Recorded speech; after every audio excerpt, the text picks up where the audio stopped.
Hey Sun Devil fans, Sandy Charles here with DevilsDigest.com, and I'm joined by our publisher, Rabino. We are here previewing this coming Saturday's game. ASU travels to Tucson to take on the Wildcats. So Hode, last week Oregon had nothing to play for and ASU did, and still it didn't matter when the final outcome of the game. This week, ASU is already out of the Pac-12 South race, but Arizona has to win to be bowl eligible. How do you see this affecting the game? Well, I think just for starters, the Territorial Cup obviously has so many emotions involved with it, and we've seen any scenario you can think about where the team that has everything to play for actually doesn't show up for this game and loses, and vice versa.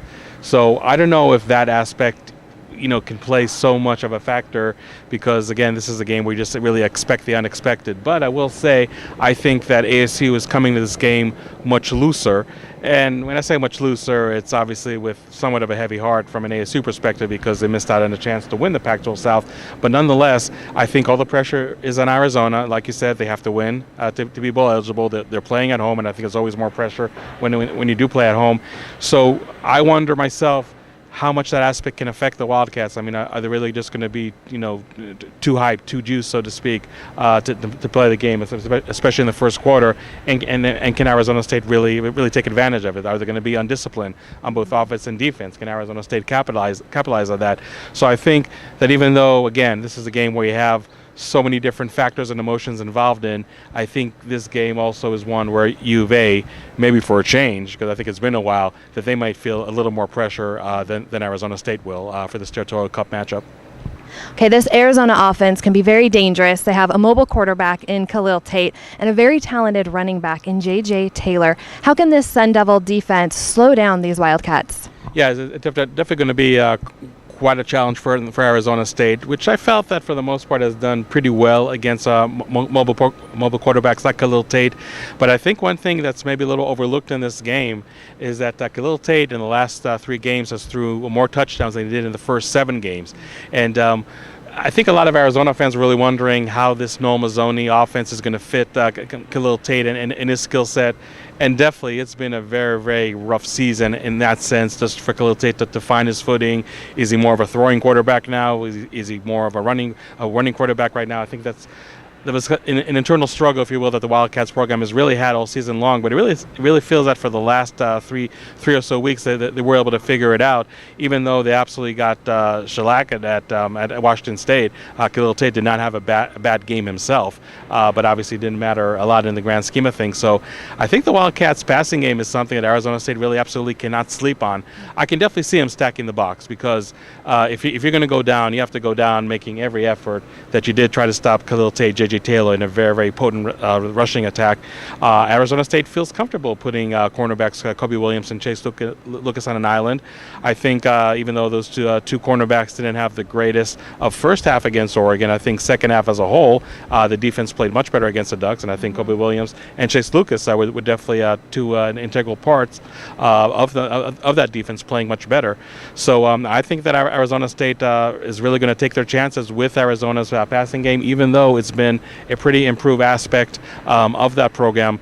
But again, you have to stop the running game, Khalil Tate and J.J. Taylor namely, otherwise you really don't have a lot of chance in this game. So I definitely expect to see a very crowded box from an Arizona State defensive perspective on Saturday. Now, ASU offensive coordinator Rob Likens has said that this Arizona defense is a different unit when at home. But even with that being said, they're one of the worst in the Pac-12 conference in a lot of statistical categories. Do you think this is a game that ASU offense can bounce back, especially after a shaky performance in Eugene? They really have to. Like you said, the numbers at the end of the day really don't lie.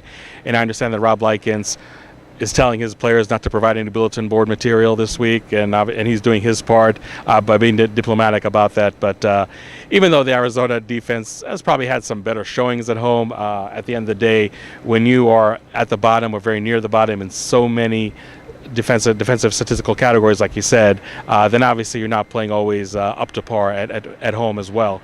So I think this is definitely an opportunity for the Arizona State offense to explode, maybe like they did against Utah, against USC, because I just don't see a defense that really does any one thing much better than the other. You can say on the one hand that they're very susceptible for the pass, and obviously the 69 points that Washington State scored last week, a lot of them came via the air. But I think you have to keep in perspective that Washington State is by far, I think, the best team in the Pac-12. Definitely has the best passing offense in the conference. And I don't know if Arizona State can really duplicate those numbers, but they definitely have a vulnerability there. But I think at the end of the day, you want to keep Khalil Tate and J.J. Taylor off the field as much as you can. And Arizona's defense is not that great against the run to begin with. So I really feel that ASU, just like probably has been the case all year long, they're going to go as far as Benjamin, the rushing game, is going to take him. And we saw it last week against Oregon. The rushing game was very, very anemic. I believe just 39 yards at half, and that's why the offense struggled. That's why the whole team struggled.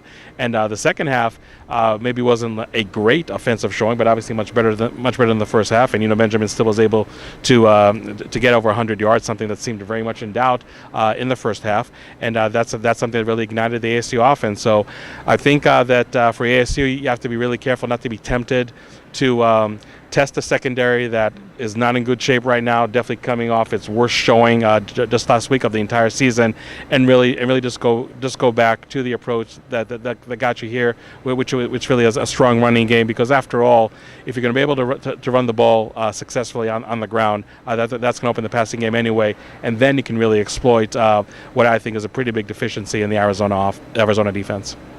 With all of this that we've talked about and so much on the line, who do you see hoisting up the Territorial Cup at the end of this? Well, I wasn't doing too well with my predictions last few weeks, but last week, probably the dismay of ASU fans, I did get that Oregon prediction right.